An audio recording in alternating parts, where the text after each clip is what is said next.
Hi guys! Welcome back to my channel.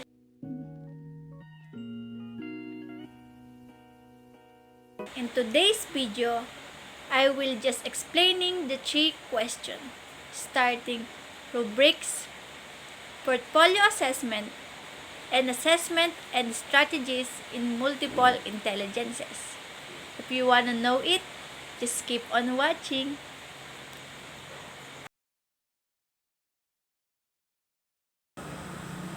Let us define first what is rubric.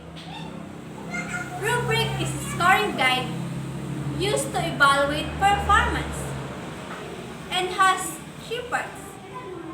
First is the performance, second is the rating scale, and third is the indicator. For you and your student, rubrics define what is expected and what will be assessed.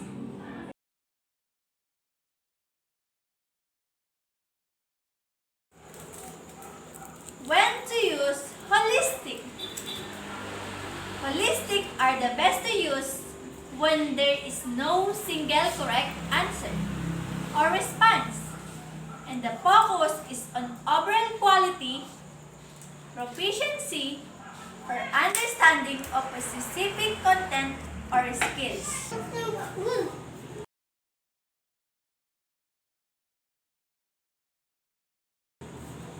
When to use analytic. Analytic are particularly useful for problem solving or complication assessment because a rubric can list a different category for each component of the assessment that needs to be included, thereby accounting for the complexity of the task. Here's the example of rubric. A rubric for an essay. A student might tell that their work will be judged based on their purpose, organization, detailed voice, and mechanics. A good rubrics also describe level of quality for each of their criteria. Rubrics help the student and teachers define quality.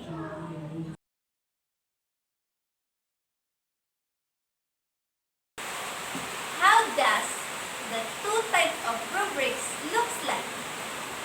Holistic. Holistic is a single criteria rubrics, a one-dimensional use to assess participant overall achievement on activity or item based on predefined achievement level. Analytic rubrics. Analytic is a 2-dimensional rubrics with levels of achievement as column and assessment criteria as rows.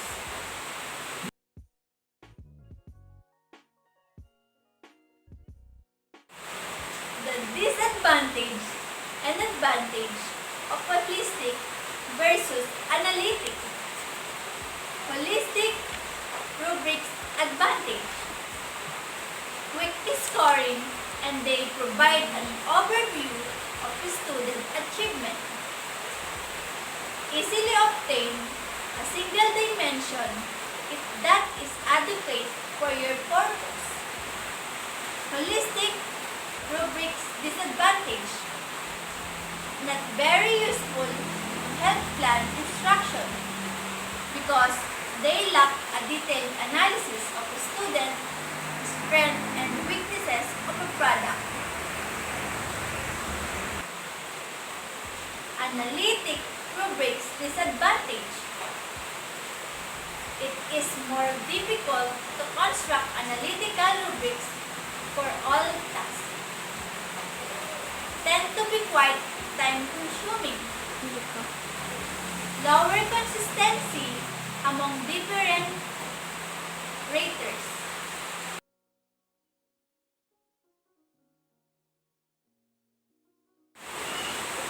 Analytic rubric's disadvantage.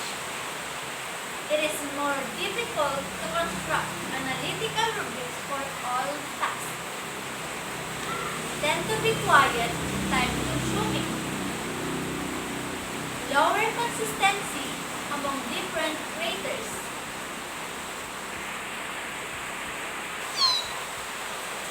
Analytic rubrics. Advantage. Provide meaningful and specific feedback among multiple dimensions. Scoring tends to be more consistent across students and grades. Easier for the teacher to share with students and parents about certain strengths and weaknesses. Help the student to better understand the nature of quality works.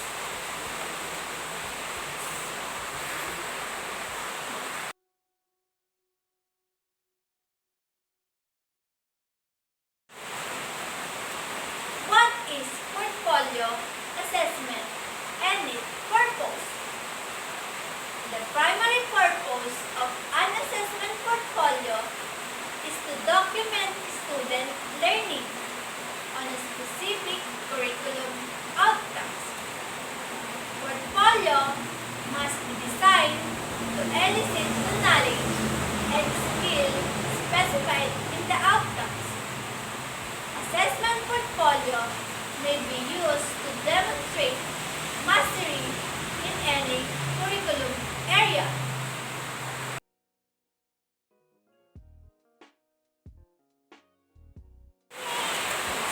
How does a portfolio assessment looks like?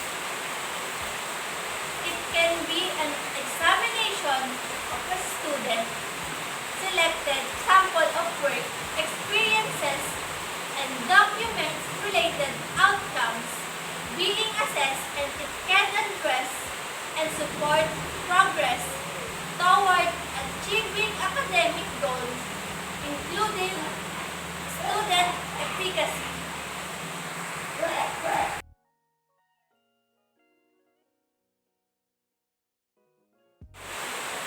Advantage and disadvantage of using portfolio assessment.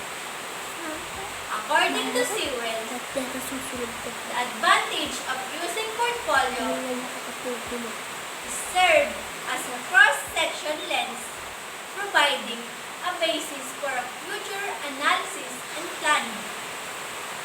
It serves as a concrete vehicle for communication, providing ongoing communication or exchanges of information among those involved assessment.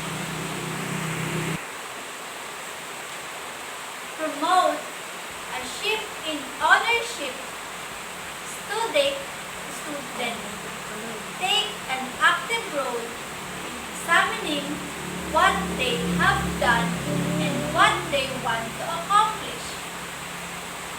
Offers the possibility of assessing the more complex and important aspect of a learning area or a subject matter, and covers a broad scope of knowledge and information. Different people involved in the assessment of student learning and achievement.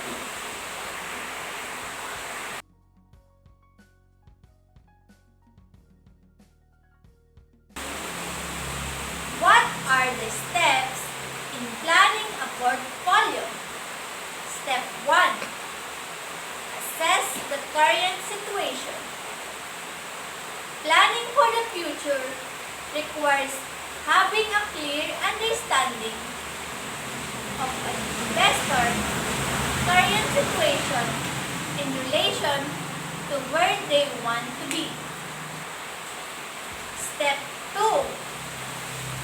Establish investment objectives. Identifying the investor risk-return profile. Determining how much risk an investor is willing and able to assume. Step 3. Determine asset allocation. The investor can allocate assets in a way that achieves optimum diversification. Ulit din. Step 3. Determine asset allocation. The investor can allocate assets in a way that achieves optimum diversification while targeting the expected returns.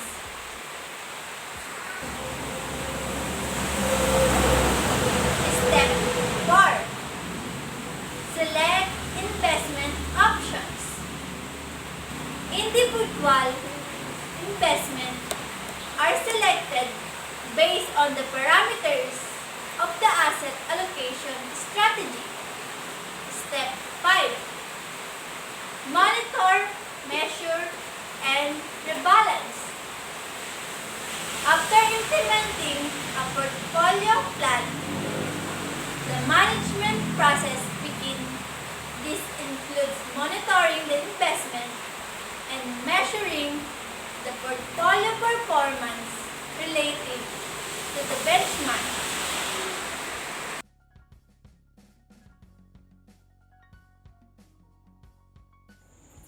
Assessment strategies and multiple intelligences. So, what is multiple intelligence? It refers to a theory describing the different ways students learn and acquire information.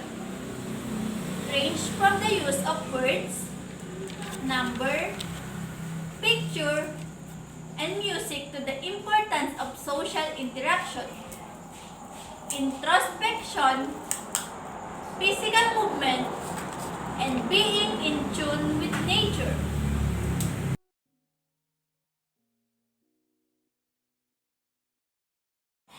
Traditional assessment. It is usually consists of multiple choice, matching type, fill in the blank question, and are taken with pencil and paper.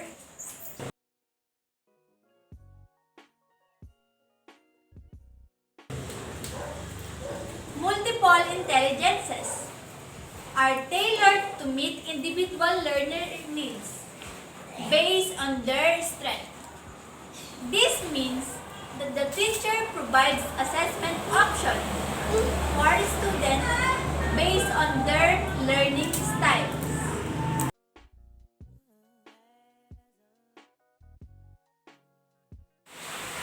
How does the multiple intelligences affect assessment?